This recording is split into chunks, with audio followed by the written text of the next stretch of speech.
L'écrivain américain John Dos Passos prédit: le XXe siècle sera américain. La pensée américaine va le dominer. Le progrès américain va lui donner de la couleur et de la direction à commencer, et les révolutions ne reculent jamais.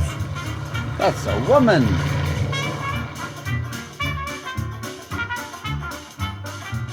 Le jazz a traversé l'Atlantique.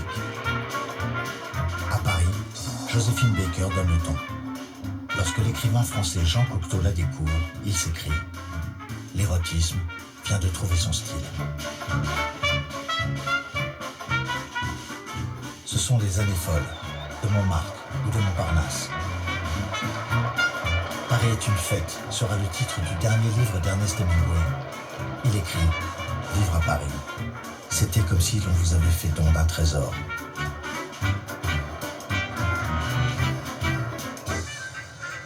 À Berlin aussi, les rythmes du Charleston résonnent partout. Stefan Zweig écrit dans son livre Le Monde d'hier: tandis que fondait la valeur de la monnaie, toutes les autres valeurs se mettaient à glisser. Une époque d'extase enthousiaste, mélange unique d'impatience et de fanatisme. Tout ce qui était extravagant et incontrôlable connaissait un âge d'or.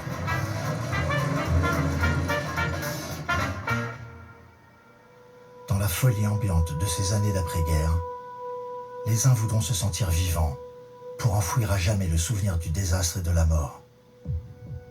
Les autres attendront Hitler pour mettre fin au traité de Versailles, en réarmant l'Allemagne. Les crises financières affaibliront les démocraties, et une autre guerre mondiale, qui était impensable, puis menaçante, pourrait devenir inévitable.